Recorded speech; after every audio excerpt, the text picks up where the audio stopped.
padroeira de um povo a lutar, a gente mineira te quer exaltar, não só lá na serra. Amado irmão, amada irmã, saúde e paz. Nossa alegria hoje é enriquecida. A alegria de estarmos juntos aqui na comunidade orante, congregando nossos corações pela força da comunhão, ao celebrarmos hoje a festa de Nossa Senhora do Carmo. Unidos e agradecidos também por esta inesgotável fonte espiritual na Igreja, a espiritualidade carmelitana. Cada festa de Nossa Senhora, nos seus diferentes títulos, somos nós chamados a compreender nossa condição de discípulos na exemplaridade de Maria.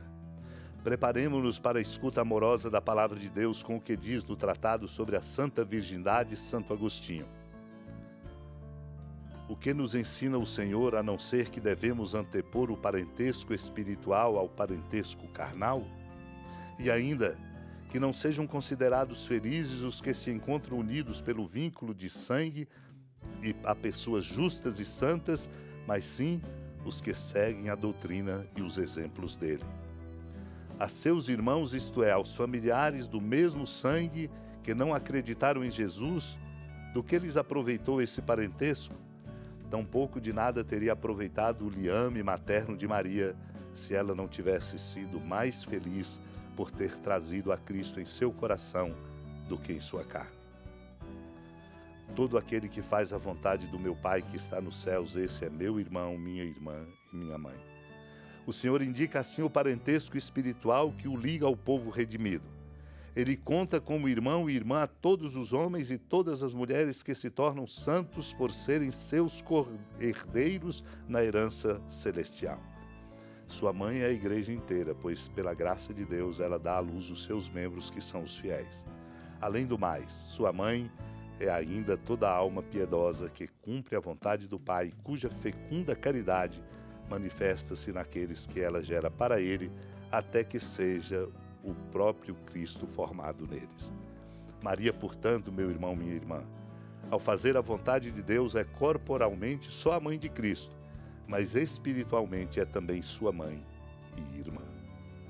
Naquele tempo, enquanto Jesus estava falando às multidões, sua mãe e seus irmãos ficaram do lado de fora procurando falar com ele.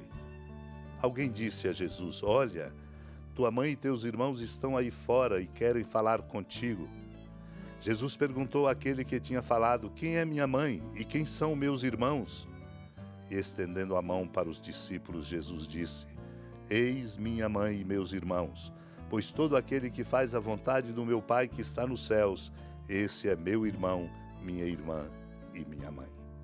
Amados e amadas de Deus, somos desafiados, portanto, a escutar esse Jesus que fala às multidões, procurá-lo como sua família, mas, sobretudo, compreender para além da consanguinidade, compreender pela força de uma espiritualidade que nos dá um jeito de ser na forma própria da nossa condição de discípulos e discípulas de Cristo no seu seguimento. Por isso, quando alguém diz: "Tua mãe e teus irmãos estão aí, querem falar contigo", ele pergunta: "Quem é minha mãe e quem são meus irmãos?" E estendendo, mostra: "Minha mãe e meus irmãos são esses, aqueles que fazem a vontade do Pai que está no céu. Esse é irmão, irmã e mãe." Hoje, portanto, nosso olhar se volta especialmente a Maria, mãe do Carmo, como nos diz nos sermões São Leão Magno. Uma virgem da descendência real de Davi foi escolhida para a sagrada maternidade. Iria conceber um filho, Deus e homem, primeiro em seu espírito e depois em seu corpo. E para evitar que, desconhecendo o desígnio de Deus, ela se perturbasse perante efeitos tão inesperados, ficou sabendo, no colóquio com o anjo, que era obra do Espírito Santo que nela se realizaria.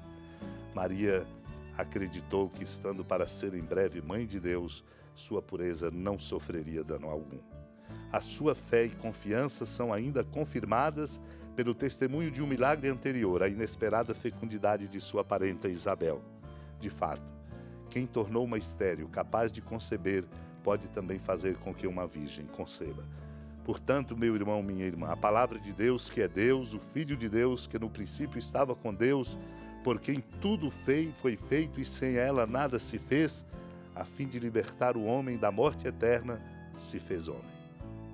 Por tão inefável prodígio da bondade divina, qual não deve ser a alegria da nossa humilde condição humana, se até os sublimes coros dos anjos se rejubilam? Supliquemos a Deus a graça de experimentarmos esta alegria, que experimentada em nós se transforma em sabedoria. Unidos ao coração da amada Mãe Maria, Mãe do Carmelo, hoje celebrada, supliquemos a graça desta alegria, para que possamos, por ela, nos encher da sabedoria que nos faz conduzir a nossa vida na direção certa. Supliquemos. Senhora da piedade, Mãe Virgem do Cristo Deus. Lembrai-vos, ó piedosíssima Virgem Maria, que nunca se ouviu dizer que alguém daqueles que, tendo recorrido à vossa proteção, implorado a vossa assistência e reclamado o vosso socorro, tenha sido por vós desamparado. Animado com igual confiança, a vós recorro, ó Virgem das Virgens, e gemendo sob o peso dos meus pecados, me prostro a vossos pés. Não desprezeis as minhas súplicas, ó Mãe do Verbo encarnado, mas dignai-vos de as ouvir propícia e de me alcançar o que vos peço. Amém. Feliz padroeira de um povo a lutar, a gente mineira te quer exaltar, não só lá na serra, tu és esplendor de toda esta terra, também és fulgor.